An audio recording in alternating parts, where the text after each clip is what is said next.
جب حکومت نے جسٹس بندیال کے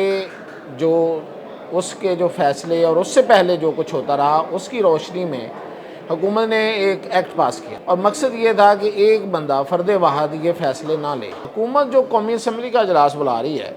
اور ساتھ سینٹ کا بھی، اس میں ان کا وہ بڑا اگریسو ہونا چاہتے ہیں، اور اس کی اگریسونیس کی نشانی آج آپ کو کچھ اشارہ نہیں ہے بلکہ بہت واضح اشارہ مل گیا ہے مریم نواز کی تقریر سے۔ ہم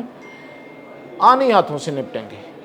اور اس کو کسی صورت نہیں ہونے دیں گے جو کرنے جا رہے ہیں۔ اس ساری سیاست میں، اس ساری کشمکش میں جو سمارٹ گیم ہے نا وہ پیپلز پارٹی کر رہی ہے۔ جی ہم بات کر رہے ہیں آج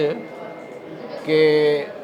سپریم کورٹ میں جب یہ کیس مخصوص نشستوں والا سنا جانا تھا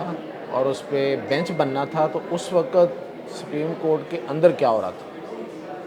یہ بڑی دلچسپ کہانی ہے۔ بینچ بننے سے پہلے کیا ہوا، کیسے یہ بینچ بنا اور کیا اس میں بحث ہوئی، اور پھر اب آپ کو یہ بھی بتاؤں گا کہ حکومت نے جو اسٹریٹجی بنا رہی ہے حکومت اس کو کاؤنٹر کرنے کے لیے، وہ کیا ہے، اس میں کیا کیا چیزیں زیر بحث ہیں اور بنوں میں کیا ہوا، اس پہ آج ہم بات کرتے ہیں۔ تو آپ کو پتہ ہے کہ سپریم کورٹ میں سپریم کورٹ پروسیجرز ایکٹ کے تحت ایک رول نیا بن گیا ہے۔ اس کے مطابق چیف جسٹس جو ہوتا ہے وہ اکیلے فیصلے نہیں لیتا، یعنی کہ بینچ کی، خاص طور پہ بینچ کی تشکیل، کیسز کی الاٹمنٹ، کس بینچ میں کتنے لوگ ہوں گے اور وہ کون کون سے ججز ہوں گے، یہ اب ایک کمیٹی بن گئی ہے 3 ججز پہ مشتمل۔ جب حکومت نے جسٹس بندیال کے اس کے جو فیصلے اور اس سے پہلے جو کچھ ہوتا رہا اس کی روشنی میں حکومت نے ایک ایکٹ پاس کیا، اور مقصد یہ تھا کہ ایک بندہ فرد واحد یہ فیصلے نہ لے، کیونکہ حکومت کا یہ خیال تھا، جو پہلے بھی یہ ظاہر ہے پہلے بھی رہے یہ 13 مہینے عمران خان کی جو عدم اعتماد ہے اس کے بعد، اور اس میں جو انہوں نے دیکھا یا اس سے پہلے عمران خان کے دور میں جو انہوں نے دیکھا، اور جو بعد میں وہ دیکھ رہے تھے کہ چیف جسٹس جو ہے ان کا خیال تھا کہ وہ اکیلے فیصلے کرتے ہیں اور وہ اپنی مرضی کا بینچ مقرر کر لیتے ہیں، 3 رکنی، 2 رکنی، 4 رکنی، 5 رکنی، اور وہ اسی میں فیصلے ہوتے چلے جاتے ہیں، ایک جیسے بینچ ہوتے ہیں۔ اور ان کا یہ خیال تھا کہ ہم خیال ججز مل جاتے ہیں اور وہ ایک طرف ہی فیصلے دیتے رہتے ہیں، تو اس طرح سے ایک بندے کی مرضی کو ختم کیا جائے، اور ایک قانون آ گیا۔ اس کے مطابق ہوا یہ کہ اب جو فیصلے ہو رہے ہیں جو چیف جسٹس فائز عیسیٰ کے آنے کے بعد، تو وہ چیف جسٹس نہیں کر رہے، وہ چیف جسٹس سمیت 2 اور ججز ہیں، یعنی کہ 3 ججز کر رہے ہیں، اور اس کی کمپوزیشن کیا ہے، جسٹس فائز عیسیٰ، جسٹس منصور علی شاہ اور جسٹس منیب اختر۔ اب اس میں فائز عیسیٰ پہ اگر کوئی الزام تو نہیں آ سکتا کیونکہ ان کے مقابلے میں 2 جج اور ہیں، تو کوئی بھی جو بینچ بنتا ہے وہ 3 ججوں کی مشاورت سے بنتا ہے۔ اب اس کی جب باری آئی ہے، یہ جو پی ٹی آئی سے متعلق جو کیس تھا مخصوص نشستوں والا، تو اس پہ اعتراض یہ آیا کہ ایک جج نے، میں نام نہیں لیتا، ایک جج نے کہا کہ جناب چیف جسٹس صاحب آپ اس کا حصہ نہ بنیں، کیونکہ بظاہر آپ جو وہ ترمیم آ رہی ہے، جو ممکنہ ایک ترمیم تھی، جو ایک خیالوں میں تھی کہ ترمیم آئے گی اور 3 سال کے لیے وہ ایک بندہ چیف جسٹس جو ہے نا، وہ جو بھی اس کی جتنی بھی مدت ہوگی وہ 3 سال کے لیے رہے گا، تو آپ چونکہ اس کے ممکنہ فائدہ حاصل کرنے والوں میں سے ہیں تو آپ اس کا حصہ نہ بنیں، اور سینئر ججز پہ مشتمل ایک بینچ بنا دیا جائے۔ تو اس پہ پھر کاؤنٹر آرگومنٹ آیا جسٹس فائز عیسیٰ کی طرف سے کہ ٹھیک ہے، اگر میں نہیں بنتا تو میرے بعد پھر جو جج صاحب بن رہے ہیں چیف جسٹس وہ بھی نہ بنے، کیونکہ وہ بھی اس کے فائدہ اٹھانے والوں میں سے ہوں گے، اور اس کے بعد جو آ رہے ہیں وہ والے تھے جنہوں نے اعتراض اٹھایا تھا وہ بھی نہ بنے، اور اس کے بعد جو آ رہے ہیں وہ بھی نہ بنے، تو پھر ہم سب نکل جاتے ہیں، اس کے علاوہ بنا لیتے ہیں۔ تو اس پہ بھی بڑی گرما گرم بحث ہونے کے بعد پھر یہ والا بینچ 13 رکنی بن گیا کہ نہیں اس میں سبھی آ جائیں اور سبھی اپنا فیصلہ جو ہے وہ اپنے مطابق دے. تو دیکھیں اس فیصلے یہ ایک بڑا مطلب جتنا یہ کنٹروورشل ہو رہا ہے اس میں اتنی ہی چیزیں نکل رہی ہیں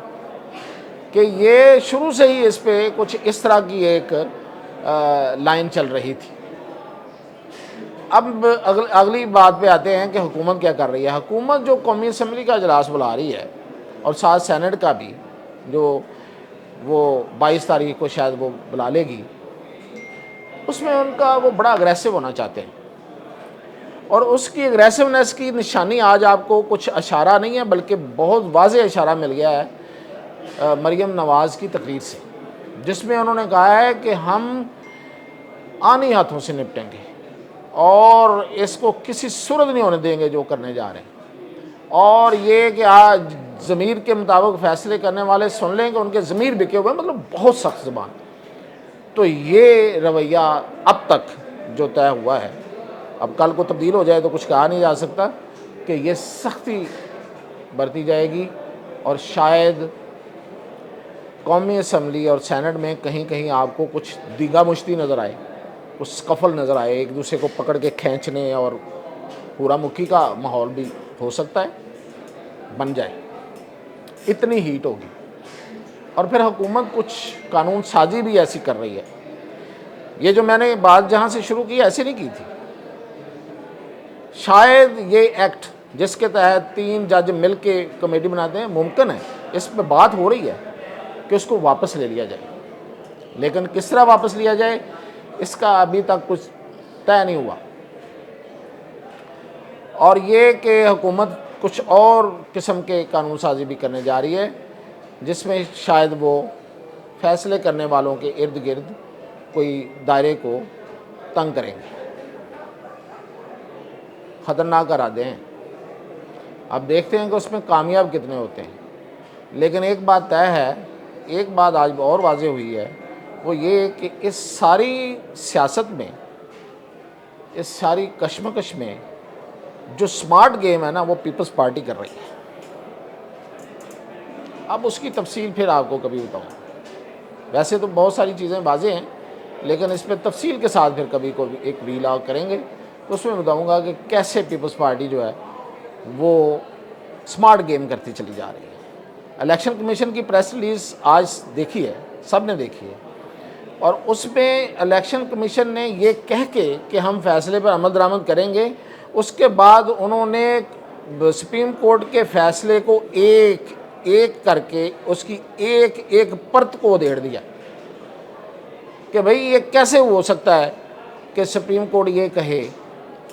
کہ ہم نے کسی پارٹی کو ختم کیا تھا, ہم نے کسی پارٹی کو بین کیا تھا.